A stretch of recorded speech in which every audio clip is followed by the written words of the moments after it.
Hey everyone, welcome to the Commitment to Growth podcast. This is your host, Mariana, speaking, and thank you for choosing Commitment to Growth as your daily dose of personal growth and development.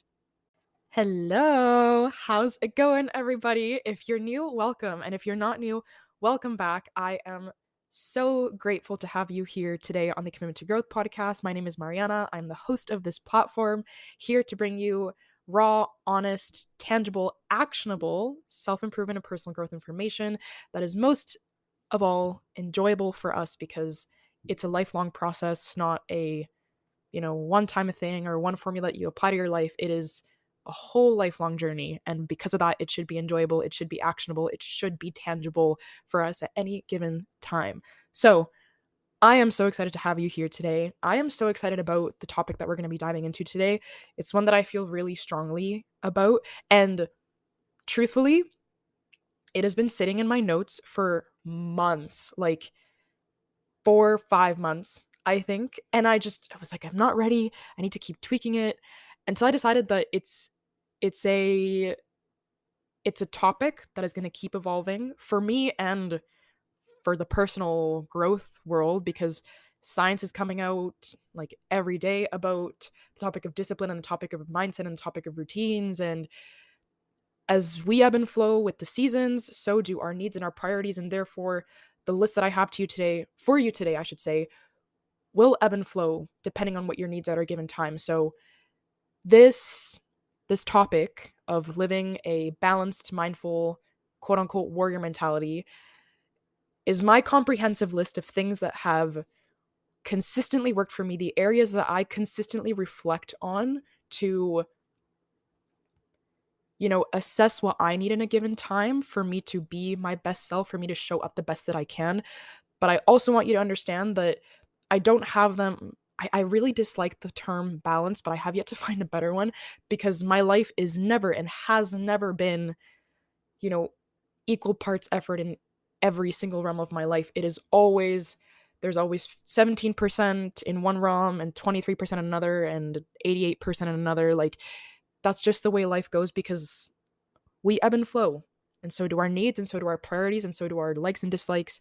And because of that, I think to pursue this idea of a perfectly balanced scale across all of the aspects of our life is unrealistic. So I really wanted to record this episode as well because I've been thinking a lot about what hustle culture and hard work, what those ideals have played in my life up until this point, and what I am ready to let go of as it pertains to this idea that if you are not hustling all the time, you are failing, you are lazy, you are not worthy. And maybe it comes at the crux of finishing university because the last 4.5 years, and even back into my years of high school, like grade 11 and 12, so my last 2 years of high school, so roughly the last 6 years of my life, I took this hustle mentality to heart so hard that I signed up for every volunteer opportunity, started so many projects, was always on the go, working on the weekends while juggling 4 to 5 classes during the week and like 2 to 3 labs in between that with their own course load. And this was all with the goal of setting myself up the best that I could for medical school and the best that I could for my future. And while I don't regret any of it because I gained some of the most valuable life experience and I grew so much personally and professionally, it really hit me this last semester of my school year where I was like surrounded by so many more people that I had met this year and so many people that I wanted to spend more time with that I found myself craving this social interaction so much more and realizing that it would have to take away from other commitments that I'd made. And it really hit me like once I'm in med school or once I start whatever job I end up choosing for myself in the future, none of this hard ass effort will really matter. Because once you're in, you're in. So is it really worth it to keep subjecting myself to all this busyness, to all of this stress, to all of this hustle when I could do a little bit less and still feel like I have more and still have more to give when it came to an interview question or like a medical school application because I was so much more present in the things that I was doing instead of hustling from one to another. While it's important to recognize that having structure is important for being consistent and setting yourself up to experience some form of discomfort on a regular basis is important, we weren't brought here to suffer. And I'm going to pose this question to you now, and I want you to hold this question closely in your mind as we go throughout this episode, because I really think that this question puts everything into perspective for you if you are driving yourself to the ground right now because you think that filling your schedule is what makes you worthy. So, if I told you that you were going to die tomorrow and no one would remember you for anything that you did outside of your interpersonal relationships and interactions, would you be working as hard as you are right now? Take a moment to sit with that. It's not an easy question to answer, and it's very telling because how many of you that are listening right now have wanted a break, or better yet, have wanted someone to give you the permission to take a break? Because if you voluntarily take that break, that pause, you feel like you are failing yourself and you are failing society. It's a little bit crazy, right? Like, who told us that we have to drive ourselves to the ground like this? I had a big couple moments this year as well that really put into perspective why this approach to life wasn't working for me anymore and why it wasn't healthy when I had two or three of my closest friends tell me that they missed me, A, B, that it was getting frustrating that I wasn't being so willing to compromise on my schedule, but also that when I was interacting with them or when I was in a group setting, I would leave early or I wouldn't be as present as I could be because I was thinking about, oh my gosh, I need to go home and write this podcast episode, or I need to go home and have this meeting, or I need to go home and start this project. Like, I had no bandwidth for the people in my life that were creating the time for me that they wanted to dedicate to me, but I wasn't mirroring that to them. And let me tell you, that was hard to hear. That was so hard to hear, but it made me realize that it also isn't fair to the people around me who are putting the time aside to see me, to listen to me, to spend time with me, that I don't match that effort because I am juggling so many other priorities at one time. Not to mention, I am such a social butterfly, and I've said it on here multiple times before, but community is and will always be my number one priority. But I wasn't mirroring that through my actions. I wasn't mirroring that intention through my relationships, and I wasn't mirroring that intention through the time that I was intentionally making to be with those people that mean so much to me. So, this episode is a big conundrum of pieces that I have put together for myself, of schemas and, I guess, areas of life that I consistently tweak to help me, you know, be consistent within my projects, be consistent within my routine, be consistent within the things that have purpose in my life that I am putting my time and effort towards, but also afford me the freedom to not only give my time to the people in my life and to the things that I love and value, but also give me the freedom to check myself when I am falling back into the mindset of, if I'm not hustling, I'm not worthy. I hope that it speaks to you. I hope that these areas help you a little bit. Again,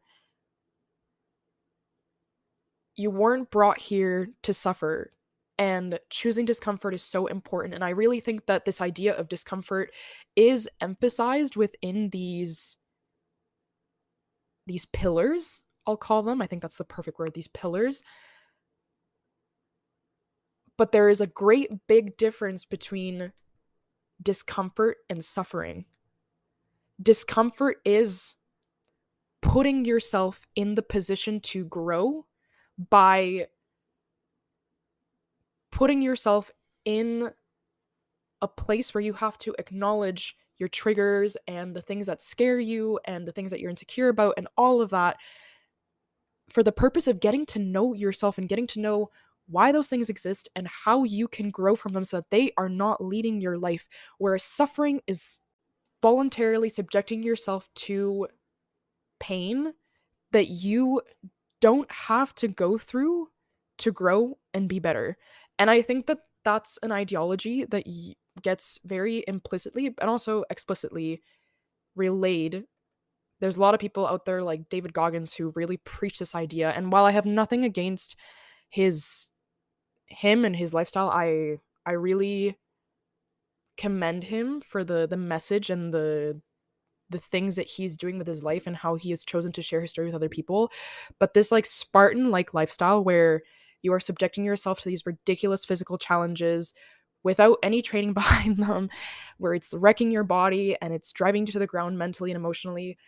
I don't agree with this anymore. I don't think it's always necessary to drive yourself to those extremes to grow when growth really is an accumulated conundrum of baby steps towards your higher self by making little choices to be in discomfort every single day, not one huge bout of pain and suffering and crazy physical feats and whatever that looks like. I don't agree with this.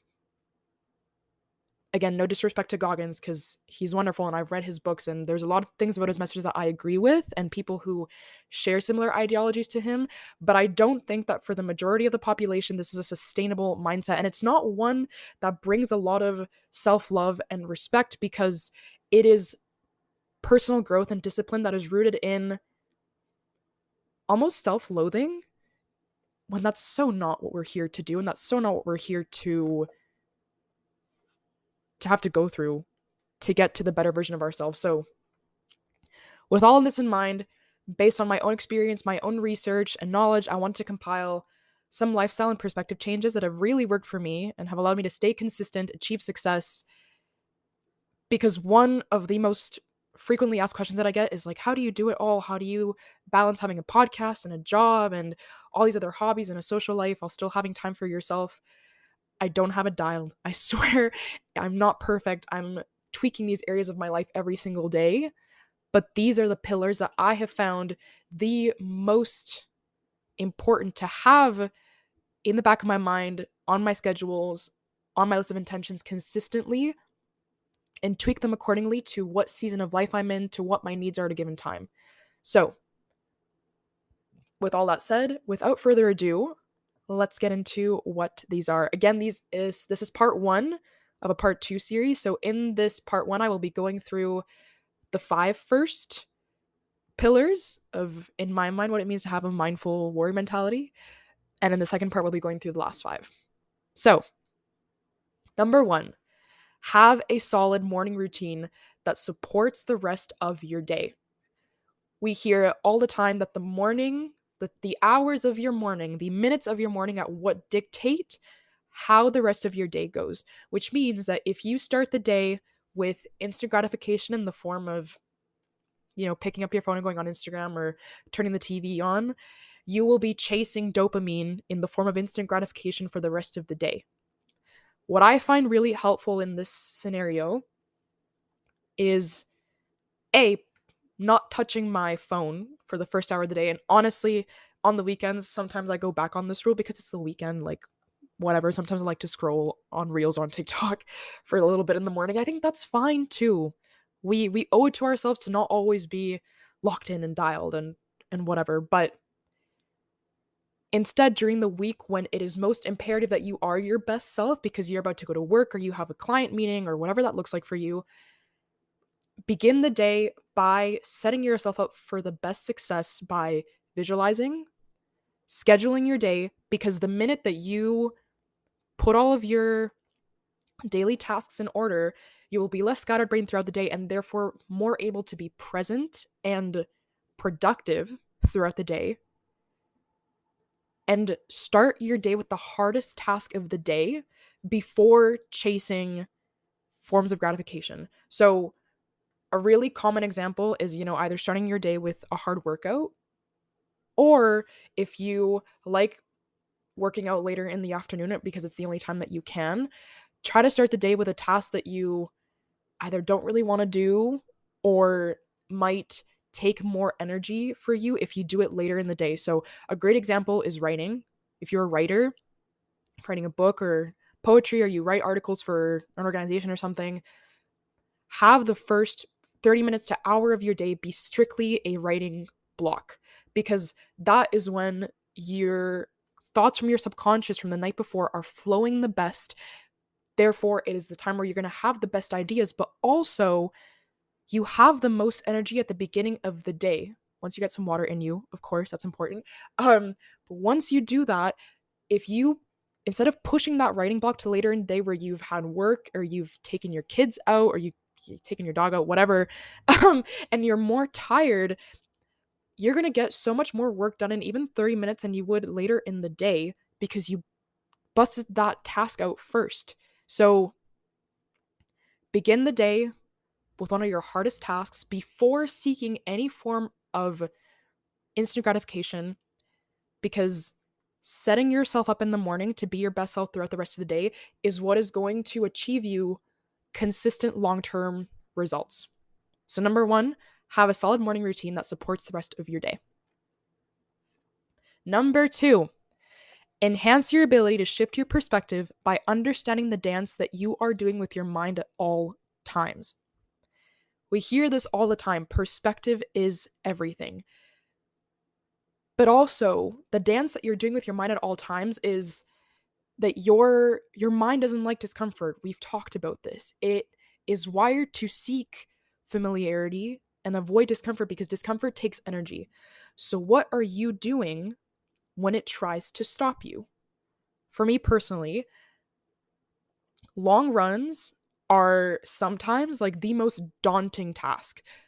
Yesterday, I ran for like just above 90 minutes, and it like, oh, I love running, but I just procrastinated it for so long because I was like thinking about how hard it was going to be and how sore my body was going to be after, and like it was hot, and your mind starts looking for every reason to psych yourself out of doing the hard thing. But understand that in order to live the life that you want, achieve the health, success, and relationships that you want, there will inevitably be things that you don't want to do, and you're better off seeing them as opportunities for growth than trying to work around them and always be in a state of enjoyment. What I mean by this is that anticipate that your mind is going to drive you towards seeking excuses because it doesn't want to work hard all the time. So if you're planning a run or you're planning a writing block or a hard workout or a hard conversation, write down or think about all of the possible scenarios that you're probably going to run into. So, just straight up not wanting to do it, fear of doing the thing, list out every excuse that your mind will come up with. Oh, it's too tiring, it's too hard, I've never done it before. All of those things that you are normally inclined to, so that when they come up, you have a counter response to them. You've already foreseen them. You are already prepared for how your mind is going to try to sabotage you out of that activity. Okay?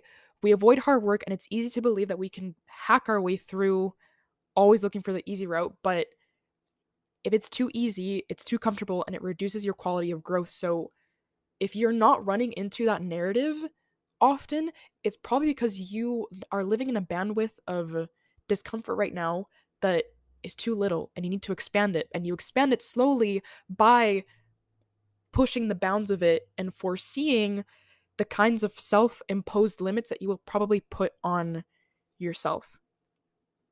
To add to that, the perspective piece is that yes, that run is going to be hard. Yes, that writing block, you might only get like 3 words on paper. That workout, the weights might feel a little bit heavy today because you didn't get enough sleep or you aren't properly hydrated, whatever that looks like. But each and every single thing that you do, and each and every single time that you choose to see past your own perceived limits, is an opportunity for you to learn something about yourself and to become more mentally and emotionally, physically resilient. And the second that you can shift your perspective to this idea or any other idea that serves you and serves your drive and intention and motivation in that moment, is what will save you from backing out or disappointing yourself above all when you are in the thing or before even doing the thing, because you have wired your brain to say, okay, amidst discomfort, there is gratification to be found in the hardship. There is gratification to be found in how I'm going to feel afterwards because I didn't back down.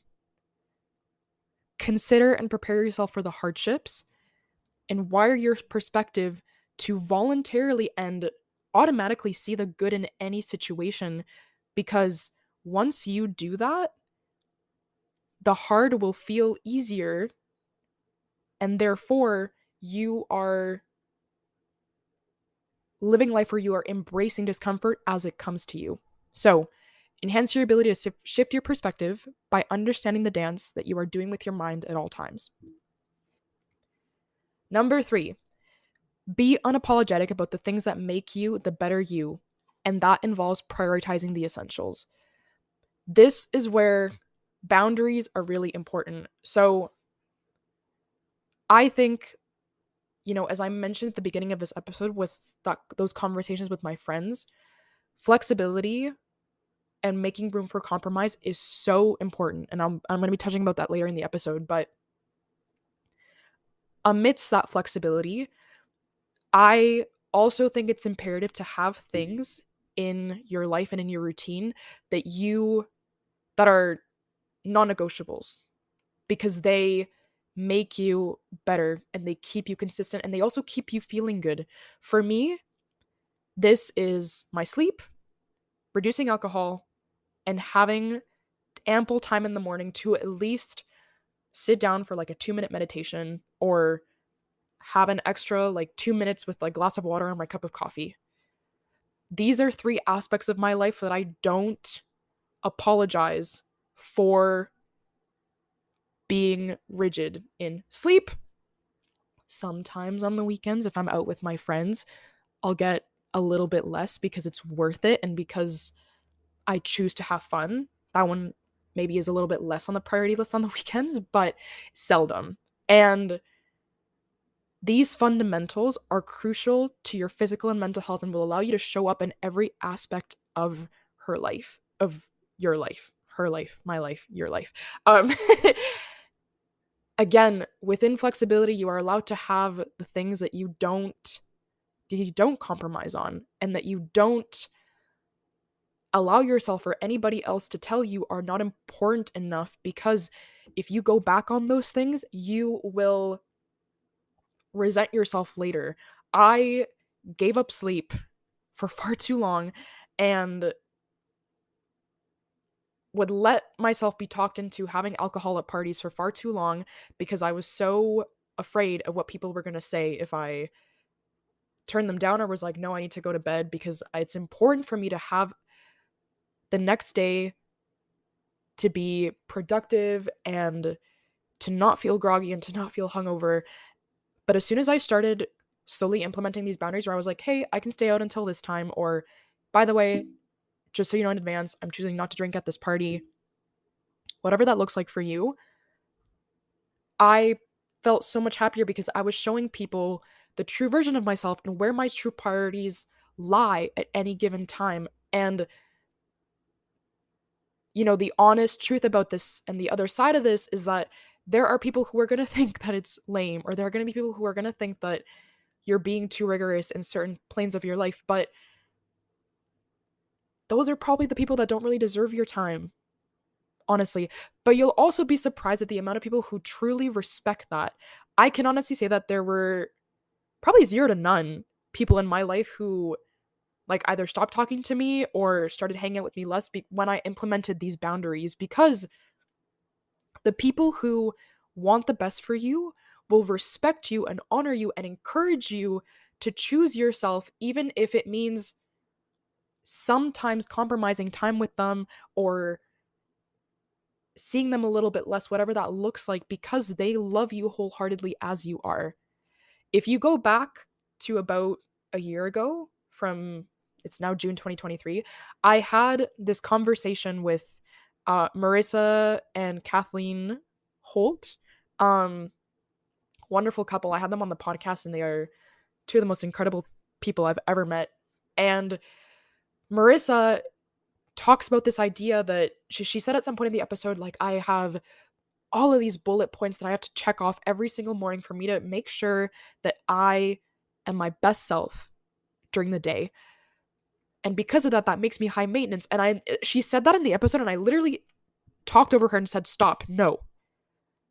I don't see that as high maintenance. I see that as one of the most virtuous acts of self-love, for you to recognize that you need to intentionally set the time aside to do those things, because if you do not, you are not only not able to show up for yourself, but you are also not able to show up for the people around you. So see your boundaries around the things that you do not want to negotiate is also an act of love towards the people around you, because you are recognizing that in showing up for yourself first, you can show up for other people as well. So, number 3, be unapologetic about the things that make you the better you, and that involves prioritizing the essentials. Number 4, set one promise to yourself every single day and have maximum 2 other less important priorities. There's a saying, and I can't remember who says it, but I got this quote from psychologist Benjamin Hardy that says, if you have more than 3 priorities, you have none.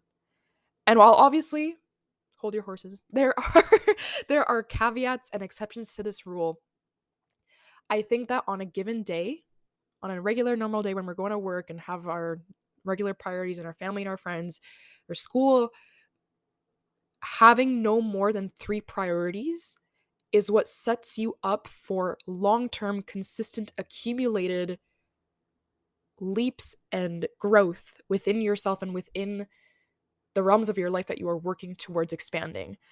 Because we perceive right now that more equals more, right? We overestimate how much bandwidth we actually have in a day in terms of mental, emotional, and physical capacity. When in reality, the more that we give ourselves to do on a regular day, from working out to studying to working to calling our grandma to all of that, the more that we give ourselves to do, the less present we are within those tasks, and therefore the less effective and quality output of work we are putting into those tasks. When you give yourself one promise, one thing that you absolutely need to do because it is the one thing that will allow you to go to bed satisfied, and that can be literally anything. It can be finishing an essay to getting 1 minute of meditation in. Setting yourself up for the day with one key promise is incredible, because you are taking the cognitive load off of doing 100 things in a day, and instead narrowing it down to one super meaningful activity, and getting that one thing done increases your confidence within yourself and your trust within yourself to get things done long term more than you can imagine. I got this principle from Nicole LePera, the holistic psychologist, who preaches, have one promise for yourself every single day, because you guarantee results that way. If you choose a task that is reasonably done within one day, within a bout of effort, you got it done, and your confidence therefore expands, your bandwidth expands, and your quality of work is so enhanced. The other side to that is have that one thing that you absolutely have to get done as your one promise of the day, and then have maximum 2 other less important priorities. So if your number 1 priority, your promise is to get an essay done, or to, call those references, the person you're trying to hire, whatever that looks like. And then your two other less priorities are finish that article that you were writing, and below that, I don't know, making a reel for Instagram. You got the one thing done, you put quality effort into that one thing, and the other two things are supplementary and can get done, but will not deter you from the overall greater process that you're trying to make. They supplement the growth that you're trying to make within that particular activity. So, or within your life, I should say. So, going to bed satisfied should be such a priority for you, and we don't emphasize this enough because this is literally what keeps us up at night. And the way that you do that is by setting yourself up to be consistent, not necessarily successful every single day, because consistency is what amounts to success. And I think that when you start seeing it that way, you see your consistency as success and progress within itself. So, number 4, set one promise to yourself every single day and have maximum 2 other less important priorities.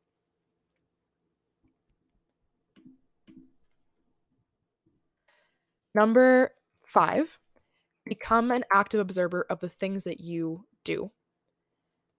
Socrates once said that a life unexamined is a life not worth living. And I love this idea because I think that, you know, one of the ways that we grow within the businesses that we're trying to scale, or the personal growth and healing that we're trying to do, and the enhancements to our relationships that we're trying to implement, is by, in some areas of our life, keeping track of the progress that we are making. Because the more that we examine ourselves and use our own data about our thoughts and our actions and our intentions and our mistakes and our failures, the more we are setting ourselves up to learn from ourselves as to how to be better in the future. One thing that I try to do almost every Sunday is jot down 3 things that went well each week, 3 things that did not go so well each week, and 2 things that I can do better this coming week to improve or show up as a better version of myself. It's that simple. And it can literally be anything from, like, I didn't get that essay done when it was due like yesterday and now it's overdue, or I didn't meditate as much as I wanted to. Like, whatever that looks like, it's about using this practice to truly see the areas of your life that are actually important to you and that are actually require utmost prioritization for you to be your best self. This practice of, like, every single Sunday, I've noticed the things that I've compromised on, or the things that I haven't done consistently, that led me to show up as a lesser of myself, and what things I haven't done that I told myself to do that really, like, didn't deter my process, or really didn't make me feel any less good, or really weren't like a priority at all, and therefore I can just scratch. So by becoming an active observer of the things that you do, the things that you say, the things that you tell yourself you're going to do, you are taking stock of your actions, your progress, inner and outer, but also what things truly are priorities in your life, rather than what you are telling yourself are priorities in your life, but aren't really aligned with your purpose and how you're trying to show up every single day. So, number 5, become an active observer of the things that you do. That was part 1 of the 10 ways to build a mindful warrior mentality. Everybody, I hope they served you. I hope that you are going to be implementing some of these pillars into your own life. And I hope that you're looking forward to part 2 that is coming out next week. So, if you enjoyed this, please like and subscribe on iTunes and or Spotify. Shoot me a DM on Instagram over at Commitment to Growth Podcast, and let me know how you are implementing these pillars into your life, what you liked about what I said, if you disliked anything that I said, or any suggestions. I'm here for all of it, so shoot me a DM over on there. You can also follow me and message me on TikTok. It's at Commitment to Growth. And don't forget to check out the official platform website. It's www.commitmenttogrowth.com. And a reminder that my free community for all of you personal growth enthusiasts is now open, free of membership. It is totally a space for you to build relationships with people who are like minded and approaching this journey of self discovery with their own trials and tribulations and are willing to share them. So head over to the link in my bio on Instagram. It's at Commit to Growth. And on there, I will have a link for you to click and subscribe to the community so that you can join us and share your own story. I'm excited to see you in there. So that was part one, and I will see you next week over in part two.